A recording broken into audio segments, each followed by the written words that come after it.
আসসালামু আলাইকুম। আপনারা দেখছেন ভূমি জরিপ শিখি ইউটিউব চ্যানেল।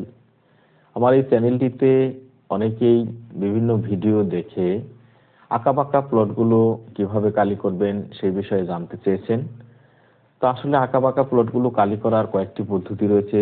তার মধ্যে সবচেয়ে যেটি প্রচলিত পদ্ধতি, আমি জনপ্রিয় বলবো না, আমি বলবো প্রচলিত পদ্ধতি, সেটি হচ্ছে যে আঁকাবাঁকা যে বাহুগুলো থাকবে সেটির প্রত্যেক বাঁকে কম বা বেশি স্থানে মাপ দিয়ে সেই মাপগুলোকে যোগ করে সেটার যোগফলের যে বাহুগুলো যতগুলো পরিমাণ হলো ততগুলো দিয়ে ভাগ করে যে ভাগফল পাবেন এবং সেটাকে উত্তর এবং দক্ষিণ বাহুর গড় দিয়ে যদি আপনি গুণ করেন তাহলে ক্ষেত্রফল পেয়ে যাবেন। আর ক্ষেত্রফলকে যখন আপনি শতাংশ বের করবেন 435.6 দিয়ে ভাগ করলে তখন সেটা আপনার জমির পরিমাণ বের হয়ে যাবে। আমি উদাহরণ হিসেবে আপনাদেরকে একটি প্লট অঙ্কন করে দেখাচ্ছি। ধরুন এটি একটি প্লট। এখন আমাকে কি করতে হবে যে সবচেয়ে কম এবং বেশি জায়গায় মাপগুলো নিতে হবে। এটি আপনার প্লটের অবস্থা ভেদে নিতে হবে। এখানে সবচেয়ে কম আছে এবং যে স্থানে সবচেয়ে বেশি আছে এইভাবে আপনাকে পরিমাপটি নিতে হবে যে প্রত্যেক বাঁকে বাঁকের কম এবং বেশির স্থানে এভাবে আপনাকে নিতে হবে। ধরুন এটি মোটামুটি আমরা এভাবে নিলাম। এখানে মনে করেন আছে 80 ফিট, এখানে আছে 85, এখানে আছে দুঃখিত এখানে ধরেন আছে 75, এখানে 70, এখানে আছে মনে করেন 65, এখানে আছে 70, এখানে আছে মনে করেন যে 78, এখানে আছে মনে করেন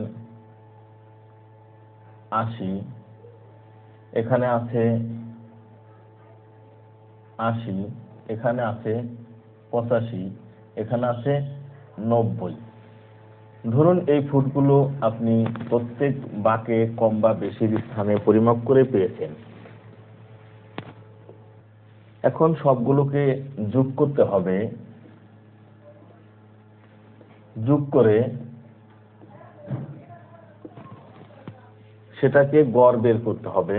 তাহলে আমরা পেয়েছি কত দেখুন 80, 75, 70, 65, 70। তাহলে সবগুলো মিলে আমি যোগফল পেয়েছি 773। এখন আপনাকে দেখতে হবে যে এখানে কতগুলো বাহু মোট আমি পরিমাপ নিয়েছি। তাহলে আমরা গুনি 1 2 3 4 5 6 7 8 9 10। তাহলে এই যে 773 আমরা পেয়েছি, 773 ভাগ হচ্ছে 10। তাহলে 10 দিয়ে ভাগ করলে আমরা কত পাই? 77.3। তাহলে এটি পেলাম আমরা সমস্ত বাহুর গড়। এখন আমাকে কি করতে হবে? উত্তর এবং দক্ষিণের গড় বের করতে হবে। ধরুন এখানে আছে 470 ফিট, এখানে আছে ধরেন 465 ফিট। তাহলে এই দুটোর গড় বের করতে হবে। তাহলে এই দুটোর গড় আমরা বের করে নেই। 935।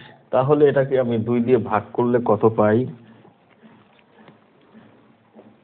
467.5। তাহলে আমি উত্তর দক্ষিণের গড় পেয়েছি 467.5 এবং প্রত্যেক বাঁকে বাঁকে কম বা বেশির স্থানে গড় পেয়েছি 77.3। তাহলে প্রত্যেক বাঁকে বাঁকে গড় পেয়েছি 77.3 এবং উত্তর এবং দক্ষিণের গড় পেয়েছি 467.5। তাহলে কি করতে হবে যে 467.5 গুণ হচ্ছে 77.3 তো এটাকে গুণ করলে আমরা পেয়ে যাব বর্গফুট,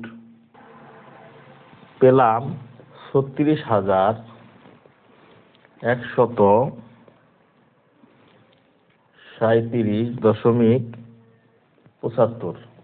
এখন এইটাকে যদি আমি 435.6 দিয়ে ভাগ করি, তাহলে আমরা এখানে পেয়ে গেলাম 82.960 শতক। এটি হচ্ছে সবথেকে প্রচলিত আঁকাবাঁকা প্লটের গড় বের করার। এটি আমি বলতেছি না যে জনপ্রিয়, তা বলবো না, এটি হচ্ছে প্রচলিত। অধিকাংশ সার্ভেয়াররা ঠিক এই পদ্ধতিতেই আঁকাবাঁকা প্লটগুলো কালি করে থাকে। আর নকশায় কালি করার ক্ষেত্রে অবশ্যই আপনাকে প্রত্যেকটি বাঁকের ছোট এবং বড় জায়গায় স্কেল দিয়ে দাগ দিয়ে সেখানকার মাপগুলো স্কেলের মাধ্যমে উঠিয়ে কালি করতে হবে। তাহলেই আপনারা ওই আঁকাবাঁকা প্লটটির গড় জমির পরিমাণ কত হয় সেটা পেয়ে যাবেন। এটির ভিন্ন আরেকটি পদ্ধতি আছে, সেই পদ্ধতিটি আমি খুব তাড়াতাড়ি আপনাদেরকে দেখাবো। ধন্যবাদ সবাইকে ভিডিওটি দেখার জন্য।